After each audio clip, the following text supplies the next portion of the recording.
Chapter 3 Field Hospital. Jack and Annie walked with the soldiers into the camp. Outside one tent was a long line of men in torn blue uniforms. They looked tired and hurt. Many were bloody and barely able to stand. Women wearing dark dresses were giving out food and water to the men in line. "Where are we?" asked Annie.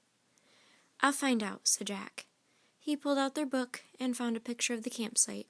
He read, "During the Civil War, field hospitals were set up quickly near battlefields to treat wounded soldiers. Soldiers stayed in the field hospitals for a short time before going back to fight or moving to a larger hospital or being sent home. This field hospital in Virginia took care of over 400 patients." "That's a lot," said Annie. "Sure is," said Jack. He pulled out his notebook and wrote, "Field Hospital, set up near battlefield." Jack read aloud again from the book.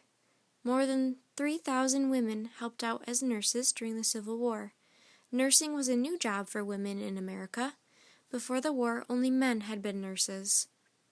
"Wow," said Annie. "Maybe we can be nurses." "Forget it," said Jack. "Kids can't be nurses." Jack wanted to find the special writing for Morgan and go home. The sad scene at the field hospital was making him feel sick. "I'll just ask," said Annie. She headed over to a nurse cooking over a campfire. "Annie, we've got a mission," Jack called. But Annie kept going. Jack heaved a sigh. He tucked his notebook and the Civil War book under his arm and followed her. Waves of heat rose from a small cooking fire. The young nurse was heating a pot of coffee. Flies buzzed everywhere. "Hello," said Annie. The nurse barely smiled at them. Her face was red and beaded with sweat. Her eyes looked terribly tired. "Where are you from?" she asked. "Frog Creek," said Annie. "We'd like to volunteer as nurses." The young woman didn't seem at all surprised. "We could certainly use some help," she said, sighing. "Some of us have not slept for days." "Why not?" asked Jack. "The wounded are coming here from a battle near Richmond," said the nurse. "More and more keep coming. It never seems to end." "Just tell us what to do," said Annie.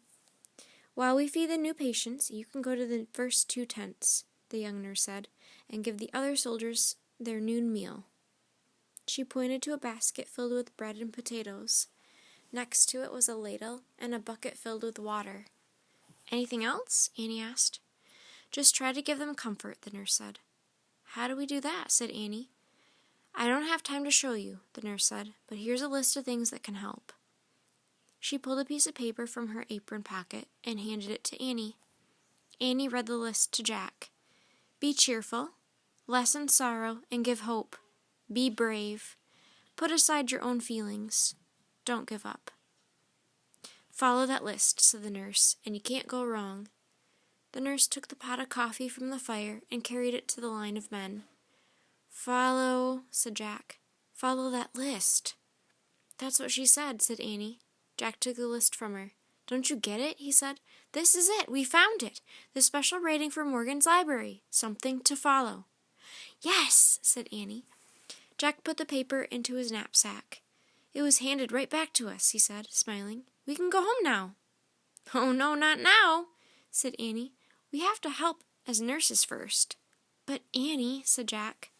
She picked up the food basket. Then she started toward the row of white tents. "Wait, we're supposed to leave," Jack said weakly. "Our mission is over." The truth was that he didn't want to help. He didn't want to be around wounded and suffering soldiers. It was too sad. "Bring the water bucket and the ladle," Annie shouted. Then she disappeared inside the first tent. Jack groaned. He knew he couldn't change her mind. He pulled out the list and read the first line, "Be cheerful." "Oh, brother," he said. Jack put the list back into his knapsack. He picked up the heavy bucket. Hurrying clumsily after Annie, he tried to smile.